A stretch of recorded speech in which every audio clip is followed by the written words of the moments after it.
छोटा सा गांव, लेकिन लोग बड़े दिल वाले। हर साल की तरह इस बार भी 15 अगस्त की तैयारी पूरे जोश में हो रही थी। स्कूल के बच्चे रिहर्सल कर रहे थे, महिलाएं झंडा सजाने के लिए फूल पिरो रही थी और बुजुर्ग गांव के चौपाल में बैठकर पुराने किस्से सुना रहे थे कि कैसे आजादी आई थी। पर इस बार एक अजीब सी हलचल थी। 2 दिन से गांव में अजनबी चेहरा घूम रहा था। कोई नहीं जानता था कि वो कौन है। पतला दुबला, आंखों में चश्मा और हमेशा कंधे पर एक पुराना बैग। बच्चों ने उसे स्कूल के पास, बस अड्डे पर और यहाँ तक कि सरपंच के घर के आसपास भी देखा था। दुकानदार रमेश ने पान लगाते हुए पूछा, अरे ये आदमी कौन है? पीछे से हरिया बोला, पता नहीं भाई, लेकिन कुछ गड़बड़ लगती है। 15 अगस्त की सुबह थी। आसमान साफ, ठंडी हवा चल रही थी और गांव के चौक में लोग जमा होने लगे थे। स्कूल के मास्टर जी झंडा लाने के लिए कमरे में गए, लेकिन झंडा गायब था।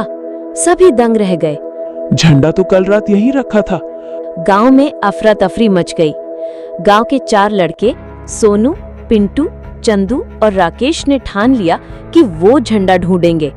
उन्होंने देखा कि अजनबी आदमी रेलवे ट्रैक की तरफ जा रहा है। चारों धीरे धीरे उसका पीछा करने लगे।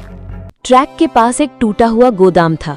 अंदर अंधेरा था, लेकिन किसी के बोलने की आवाज आ रही थी।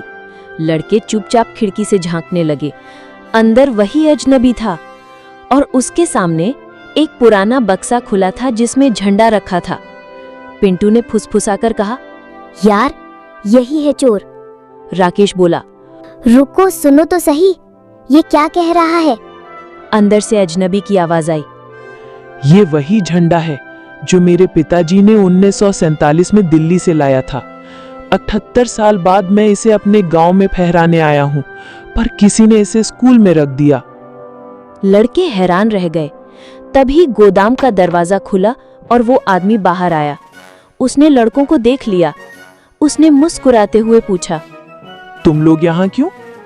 सोनू ने हिम्मत जुटाकर कहा, हम समझे आप झंडा चुराने आए हो। वो हंस पड़ा।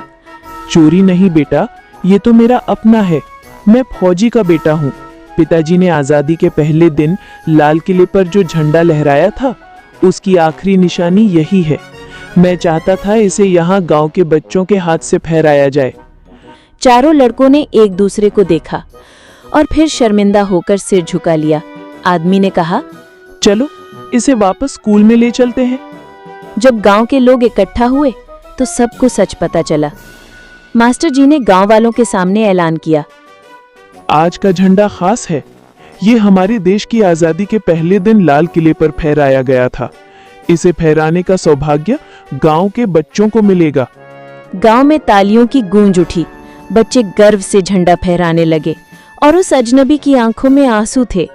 किसी ने उसका नाम पूछा तो उसने सिर्फ इतना कहा, मुझे बस इतना याद रखना, मैं उस फौजी का बेटा हूँ जिसने तिरंगे के लिए अपनी जान दी।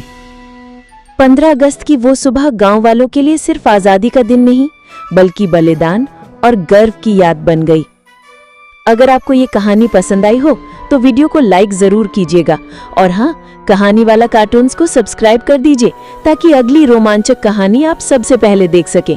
घंटी वाला बटन दबाना मत भूलना। मिलते हैं अगली कहानी में।